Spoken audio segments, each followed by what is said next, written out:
Or say, hey guys, it's Klaus. There's another premium tank in the game. A tier 8 light tank, a Chinese tank. The M41D. Which we're going to watch today, driven by Will Fight for Pizza from the BRVE clan. Shout out to you guys. And I guess I'm going to do a review. The no bullshit review on this thing, because it costs money. And there's always the question, should you buy it? Is it good? Is it bad? Should I do the sales job and just show you a fantastic game? The 1 in 100 game and really do the salesmanship pitch on you and say, you should get one of these. Watch him dominate the battlefield in this. I'm going to show you a great game. Will Fight for Pizza does have a great game, but I'm going to give you my no bullshit opinion on this light tank. I'm going to call it a light medium tank, light slash, because although it's a light tank, it's not that fast compared to other light tanks of the same tier, and it does not have great view range. But it does have the camo on the move. It has all the characteristics of a light tank. And I'm not going to go through the garage and go tank inspector and go through all the details. Just going to give you kind of my no bullshit opinion. So this is a Walker Bulldog. Why shouldn't the Chinese have a Bulldog, right? Everyone should have a Bulldog. There was a regular Bulldog. The actual Walker Bulldog was the American Tier 7 light tank in the day, and it had an autoloader, and it was fantastic. It was one of the best tanks tier for tier in the game. And that was a while back. Maybe some of you don't know, but then they did the light tank rework when they introduced Tier 10 light tanks. Light tanks used to only go up to Tier 8, but now that you can get up to Tier 10. And that's why any light tank that's not Tier 10 is useless, in my opinion, because if you drive a Tier 8 light tank, you will get Tier 10 matchmaking, and in some of those games there will be Tier 10 light tanks. So what the fuck are you supposed to do in a Tier 8 light tank when you're in a game with Tier 10 light tanks on the opposite team? Duh. So that's my no bullshit opinion. No, I don't like it, and it's not worth buying. But let me continue, because I digressed there. So there used to be the Walker Bulldog, the American one, the Tier 7. It was fantastic. It had an autoloader. When they did the rework of light tanks, they moved that tank up a tier to Tier 8 and removed the autoloader. And it has a gun similar to this one, which is kind of fast shooting.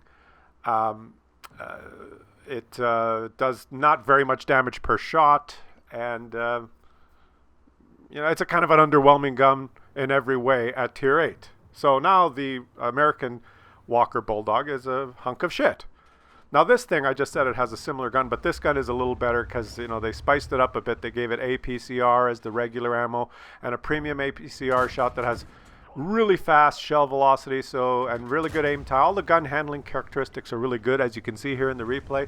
Fast reload, fairly good DPM. Not the greatest penetration though for the tier, but the shell velocity is really good. So you could take shots like this without leading the target very much. You see what he's doing here? He's just like snap, snap, snap. Really good aiming, and the shell goes exactly where you point it and gets there quickly. That's important, but still underwhelming if you're shooting like an object, whatever the fuck, at Tier 10. It doesn't matter. That just means you're going to bounce on them over and over and over again very accurately. So let me continue here. My favorite light tank in the game back in the day used to be the RU-251 Tier 8 German light tank, which was fantastic at Tier 8. And then when they reworked the light tanks, they moved it up to Tier 9 and buffed it just slightly as far as penetration and this and that and whatever the hell, and now it's shit. So thank you very much. My favorite tank is now sitting in my garage. There is another light tank that actually is more relevant to this one, the actual another Bulldog, German Bulldog, which was a Tier 8 premium light tank back in the day. And it was balanced for when light tanks could only go up to Tier 8. So it had a really good regular round, and it had a fantastic heat round as the premium ammo with 250 penetration. Fantastic at Tier 8. And then it had a superb HE round with over 100 pen and the alpha damage of over 300. Just a fantastic Tier 8 light tank. And then when they did the rework, they didn't change that one.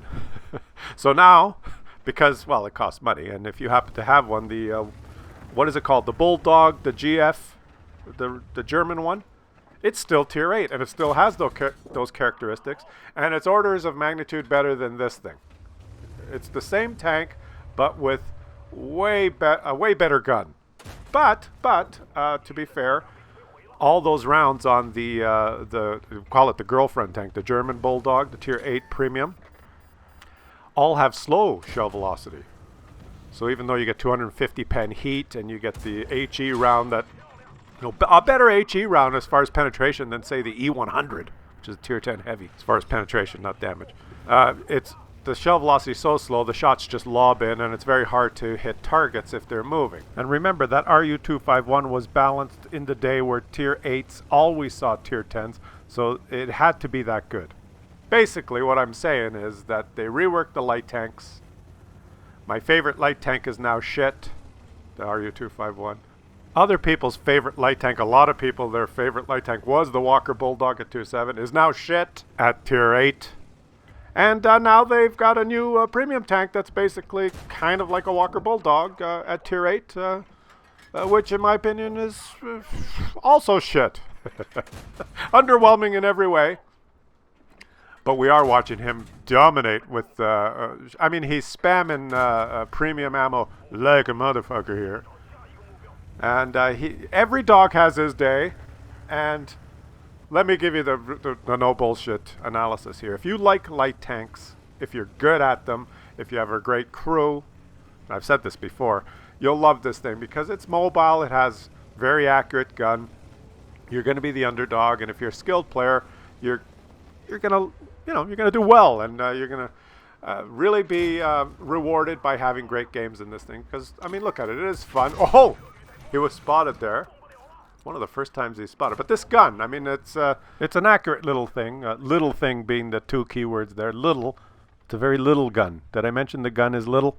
But if you're just a casual player and you're not a really good light tank player and you don't have a Chinese crew with 3 or 4 skills that you could put in here and yada yada yada, if you're just a regular schmo and this is going to be your first or your only premium tank, well, you're going to play 20 games, and 18 of those games you're going to be in tier 10.